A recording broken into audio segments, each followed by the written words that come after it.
Okay. Good morning. Good morning. My name is Charlie Mack Smith, and I'm honored this morning to be in the Trio Triple S program in this class. And just listening to one of the students already lets me know you have one of the traits that it's going to take to achieve your goals. I'm sure that is to get a degree. She was talking about how many things she was involved in, how she's kind of worn down. So I want to congratulate you. I think that this program is for what, first generation college students? Yes. Amen. That's wonderful, that's wonderful. And we're gonna take a phrase from the Michael Jordan people, Nike, just do it, get that degree. And my background in the workforce was on the industrial side. I worked in plants, and factories, and several other jobs. But I like to think that my experience in the workforce can benefit you. Some of our goals are probably the same, and some of the character traits that we need to be successful overlap. Now I'm don't know whether you're familiar with heavyweight boxing champion named Joe Louis or not, but you are. And when you went to Joe Louis fights, by the time you took your overcoat off, folded it, sat down, the fight was over. So that's how this speech is going to be. It's going to be quick, faster than the speed of light, so that you can go and get some rest. But first of all, when I was in the workforce, and I'm sure that you students, one of the primary things that you're thinking about is money. And that's why we're here. I see the upward bound. But I hope that you will also, in this quest for a well-paying job, good-paying job, that you will consider in selecting your career work for your life, a little bit of love. I hope that you also want to love what you pursue, because when we love what we are doing, we have a tendency to be more successful at it. The very next president might be sitting right in this room, mixed in with love, not only the dollar amount, but mixed in with a little bit of love. Or the next great scientist that brings in a new line of miracle drugs to be sitting right here. Or the next great family person who produces the next generation of all American kids to help keep America strong might be sitting right here. So the sky's the limit. There it is. And speaking about about love and money, I'll just relate some of my experiences and why they still stand out with me. My dad loved baseball. I didn't necessarily have a great love for it, but he loved baseball. And when I was, and by the way, now if I construct a pronoun pi with I in it, let me say from the outset that all the instructors, my parents, my siblings, friends, the coaches, all had a hand in this iPad. They got a slight of that iPad. They helped me to make it, you know, and instill the right fundamental values and being a good, productive American citizen into me. But anyway, my dad loved baseball. And when I got to the age where I was old enough to play in the Little League, which at that time was the age of 9 to 12. And I didn't have a choice in the matter. He told me, son, you're going to play baseball. And so I played baseball. And over the course of those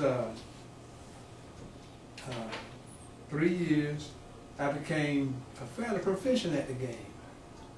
And during the time when towns were playing to determine who would go to the Little League World Series, we played a town from, our team from Elizabeth City. And the night before that game, my dad told me, he said, son, if you hit a ball like that, the little pop be a home run, I'll give you $1. And trust me, students, $1 was a lot of money then. But even if he hadn't mentioned money, I still would have given it my all because I knew how much he loved baseball. So the money didn't really matter. It was just trying to do something that would give him a thrill. And if we look at the athletes today, LeBron James, any of those guys, money might be a factor, but it's not the motivating factor because they love the game so much, really, that if they didn't get paid, they would play against each other for fun. So we need the money because we know that money can get us a lot of toys, fine cars, houses, bank accounts, but love will just top it all of that off. But anyway, as I said, we played that game and we lost to Elizabeth City. I think it was either 7-4 or 7-3. But I had a great joy in that game because I was blessed to hit a home run. And of all the things that have happened to me since then, that's one of the great joys of my life to have given my dad that pleasure. And I made a lot of money because a lot of people paid me that day for that home run. So, love and money should go together. I hope you love what you're doing. I hope that you don't come to work being apprehensive or dreading going into your workplace. That's a good feeling. But when you can love what you're doing and get compensated for it also, wonderful work, wonderful job. You live a long time. And also, I said I worked in the industrial side of things. I also worked in a dye house. It was a family-owned business, and they knitted socks and they dyed socks. And they had contracts with Sears and J.C. Penney and companies like that.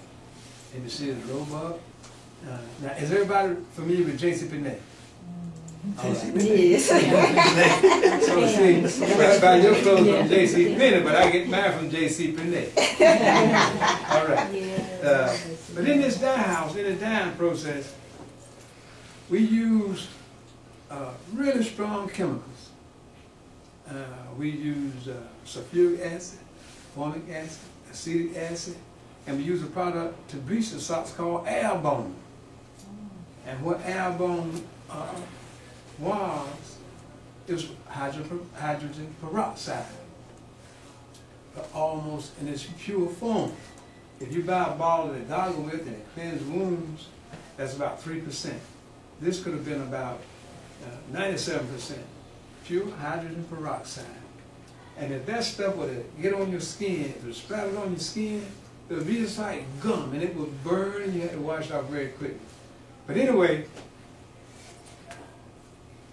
I believe I was between 19 and maybe 20. I was still living at home with my parents. And my hands got so tender those first weeks, where they look kind of tan now, you can see the blood right through my palms. So what I'm getting at is sometimes we have to do a little sacrifice on our jobs. And sometimes we have to seek advice, no matter how long we've been on them. So I went to my mother, and I told her, I'm going to have to quit this job. I can hardly touch anything. And my mother told me, she said, don't quit. Say, if you stay at it, your hands will get tough. So at her word, I toughed it out. I sacrificed and I toughed it out. And just like she said, over time, those hands got tough. So it's all right to seek advice because sometimes we can be at a point where we're going to stop. but we get that advice, that encouragement, and onward we go. And the work ethic that I had was a good work ethic because my dad taught me to work hard and to do the very best job that you could. So when I got to this place, even at a young age, as a teenager, maybe in the early 20s, I remember what my dad told me the day that I got the job. When I went out, he said, work like you know how to work. So what I was saying is, work like I taught you. You work hard, do a good job, the very best job that you can. Now when I went to that place, that's what I did. And in no time, the supervisor came to me, and this is what he said. He said, I've never seen a person as young as you without any responsibility work as hard as you do. So he began to teach me his job, so that if he had to be out, he could have somebody to take his place. So hard work, and I had no idea that he was noticing. It was just natural to me to work hard. And he got me a few more pennies, you know, at the job. But so making the sacrifice of staying at it and taking the advice of somebody that I knew wouldn't tell me anything that would hurt me, I was able to stay there and make an advancement. But I look at the sign that says, upward bound. So no matter what we do, we always want upward mobility. We want a better job. We want a better paying job. So at that time, the USPS was hiring, and I took the test. I passed the test, and I got hired as a substitute clerk carrier. Now this little bit is going to be about a great virtue that's called patience. And you have to set goals. And that's something that I didn't do. You have to set short range goals, mid range, and long range. Now, what would you want to be doing 3 years from now? 5? What would you want to be doing 10? To reach your goals, your career goals. And how to make those adjustments if necessary to continue onward and up. But at the USPS, I didn't set goals. I was impatient. And it was a good job. I mean, an excellent job. It had top pay, great benefits. You got sick leave, you worked on annual leave, and they had the same type of retirement program as the military. I could have retired in 20 years, a young person. But impatient, not setting goals. If I had set a goal of staying at that job at least 5 years, I probably could have become a regular. But because I was impatient, and I wasn't hired yet as a regular, in less than a year, I left. And I had worked so well at the dye house, they said, you can come back here. So I did, and went back to the dye house, and stayed there for a while. And because I missed that fine pay at the USPS, I started to work 2 jobs. And to quote a famous comedian, Jackie Moms Mabley, I don't know whether you've heard of her or not, but she said that she once worked 2 jobs, and the people asked her, said, Moms, why are you working 2 jobs? She said, because I need 2 monies. So that's why I was working those 2 jobs. But then, after a while, another big company from up north came south, and I wanted just 1 job. I went and applied while I was working in the day. And the way the 2 jobs worked was, I worked 3rd shift. That's 11 to 7 in those days. 11 o'clock at night to 7 in the morning. I would go to a part-time job at Golden Corral, 10 o'clock in the morning, and I would work till about 3, sometimes later. Go get me a good nap, work from 11 to 7 that morning, get a little cat nap and come back and go on the rail 10 o'clock. So I did that for a while. Then another couple from up north came to town, and I went out there and got hired the same day. And that's where I worked for about 43 years. And there too, by working hard, I rose in the ranks, got a trip to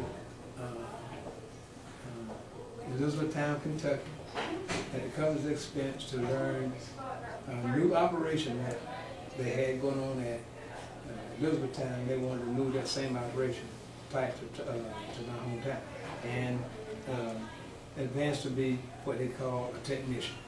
But anyway, we're going to cut this story short now. They said we'd be quick, and I want to tell you about 2 frogs.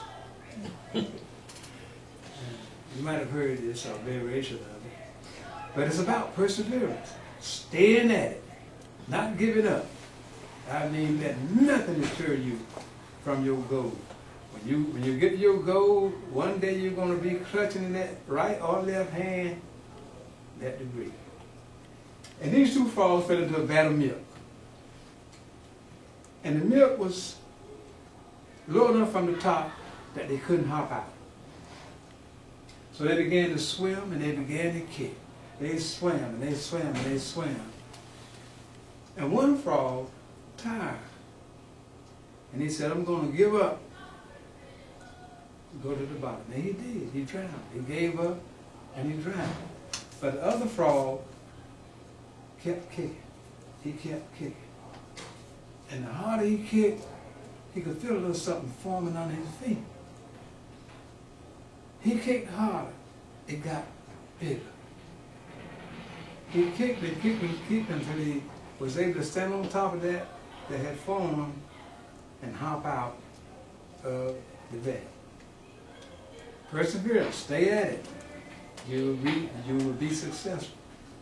And with that, the generation before me had a phrase that said, give out, maybe. Give up, never. Amen. Right. So never give up and persevere. So what had happened in that vat of milk? Then we're going to stop. What had happened? This frog swam until a lump of butter started to form. And the more he kicked, the bigger the butter got, and he was able to get out. So you can achieve the goals. We achieve our goals when we don't give up, when we persevere. So now I want to name just a few famous people, and then we're going to be ready to get out.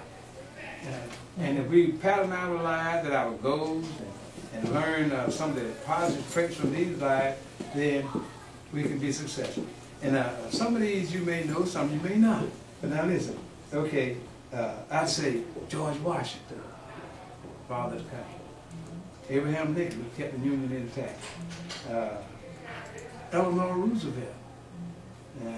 She was instrumental, I'm told, in helping the Tuskegee Airmen get started. Famous fighter pilot during World War II. Franklin Delano Roosevelt, I believe, started in the Social Security. Yes. Yeah. Still here today. He evidently had a great love for people and his country. Michael Jordan. Jacqueline Kennedy. Jackie Robinson. Tom Brady. And this last person, and I want you to learn traits from all of these famous persons. And this last one I'm going to name, if you don't already know about this one, be sure to learn about it. Because then, anything that you can imagine, even things that we can't imagine, you can achieve with him. Learn about it. And that last name is Jesus of Nazareth. Amen again. Okay. That's it, children.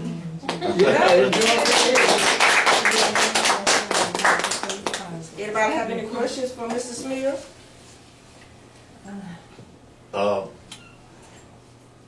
would like for you to share with them the importance of exercise. 'Cause I met Charlie on the track right across from where I live, and I go out to the track, but I don't go out there every day. But Charlie, he does 20 laps a day around the track, and we sort of mention something about that because the body and the mind works hand in hand. So give us your take on why you're so adamant about getting out there on that track and how you discipline yourself to get out there and do it.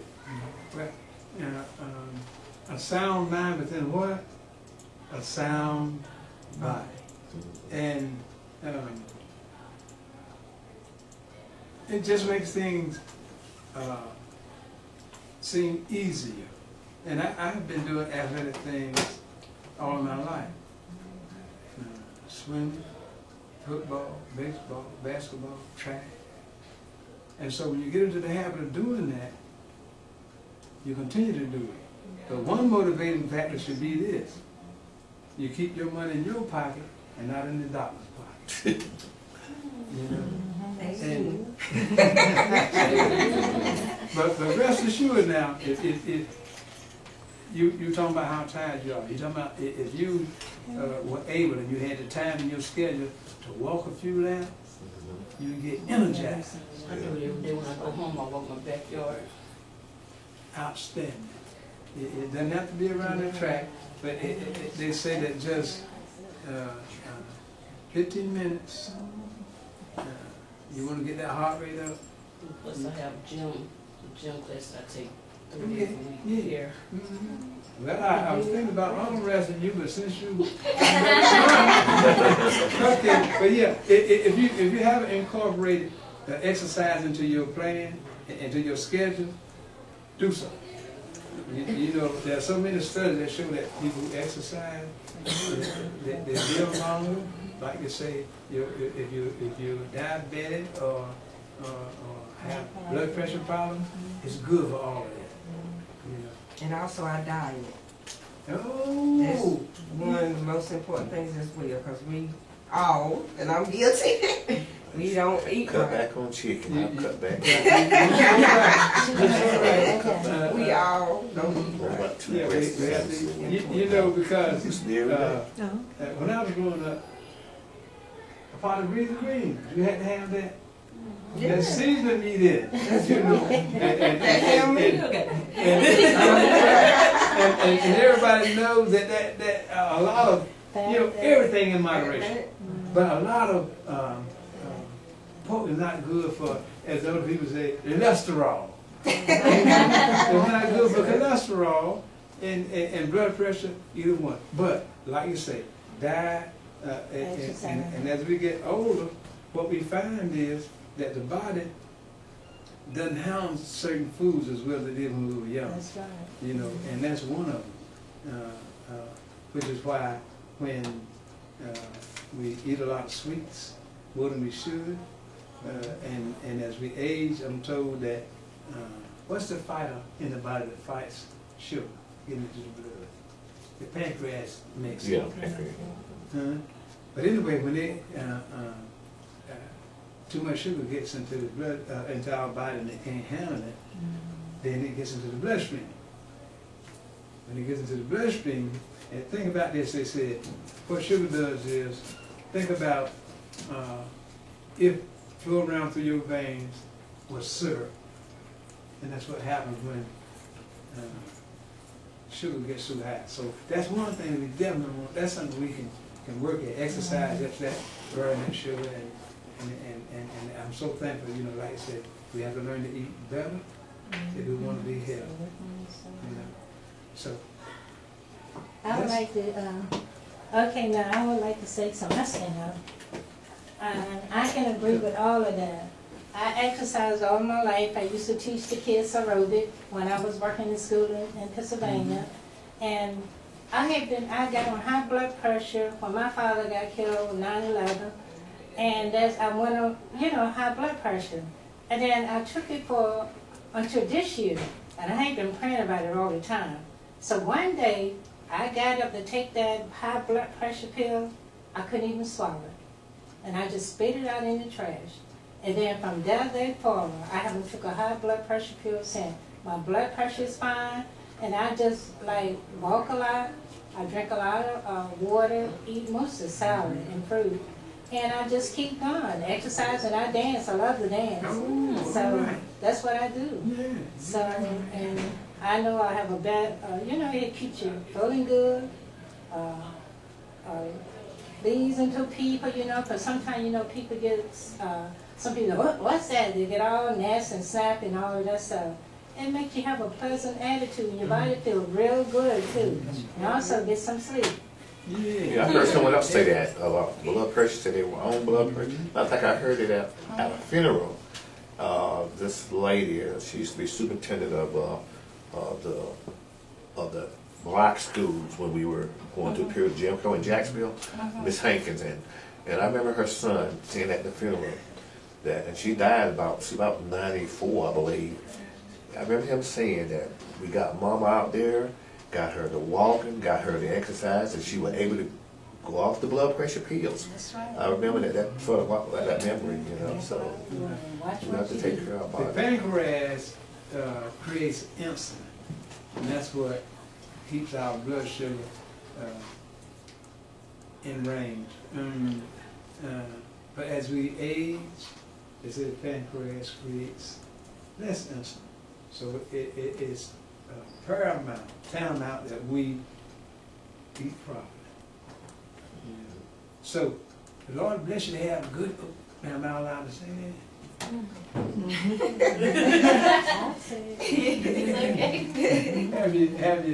Have a long, happy, healthy life, and make just as many dollar bills as you can, so you can get a lot of toys. Yes. And donate to the TRIO program. Yeah, donate to the TRIO program. Oh, yeah, please donate to the church. On behalf of Student Support Services, we want to give you a little token to tell you thank you. Yes, just so you can play while you playing your toys. What's your name again? I forgot, I'm sorry. Charlie Mack. Mr. Mack.